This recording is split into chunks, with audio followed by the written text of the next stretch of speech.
Hi friends, எங்கள் ஊர் special புளியானம் எப்படி செய்கிறதுன்னு பார்க்கலாம்.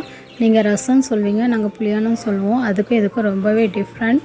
இது ஒரு ஜீரணமாகக்கூடிய சூப்பரான ரெசிபி தான். அதுக்கு தேவையான பொருள் கடுகு, நச்சீரகம், பெருஞ்சீரகம், மிளகு, கருவேப்பிலை, பச்சை மிளகாய், பூண்டு, வெங்காயம், அப்புறம் ஒரு சின்ன தக்காளி, அதோட தேங்காய் துருவல் கொஞ்சம். இப்போ இதை நம்ம அரைச்சி எடுத்துக்கலாம்.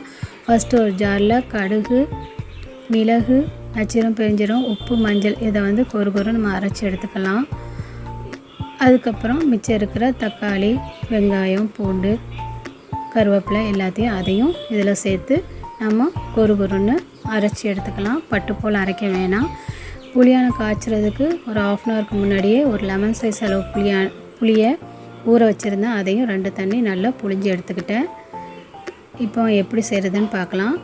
இதை மண் சட்டியில் நான் செய்ய போகிறேன். ரொம்ப நல்லாயிருக்கும். அதில் 1 ஸ்பூன் தேங்காய் எண்ணெய் ஊற்றிக்கிட்டேன். 2 ஏலக்காய், சின்ன பட்டையும் போட்டு நம்ம அரைச்சி வச்சுக்கிறோம்.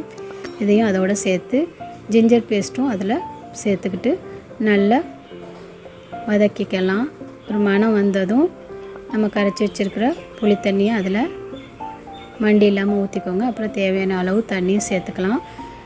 கொத்தமல்லியை தூவி விட்டுக்கிட்டேன். இப்போது ஒரு 2 வத்தலையும் அதோட சுட்டு போட்டுக்கிட்டேன். அவ்வளோதான். இது ஒரு லைட்டாக ஒரு பபுள்ஸ் வந்ததுமே இது ஆஃப் பண்ணிடணும். கொதிக்க வைக்கக்கூடாது, ரொம்ப கொதிக்க வைக்கக்கூடாது. ஸோ ஒரு கிட்டேயே நின்று ஒரு பபுள்ஸ் வந்ததும் ஆஃப் பண்ணிடணும். இப்போ பாருங்கள், லைட்டாக பபுள்ஸ் வந்ததும் நான் ஆஃப் பண்ணிட்டேன். இருந்தாலும் மீன் சட்டி நல்லா சூடாக இருக்கிறனால அதில் லைட்டாக கொதிக்கதே தவிர அது கொஞ்சம் நேரத்தில் ஆஃப் ஆயிரும். ஆனால் நல்ல கொதி வந்தால் அந்த டேஸ்ட்டே போயிடும். இந்த வீடியோ பிடிச்சிருந்துச்சுன்னா like and subscribe. Thanks for வாட்சிங்.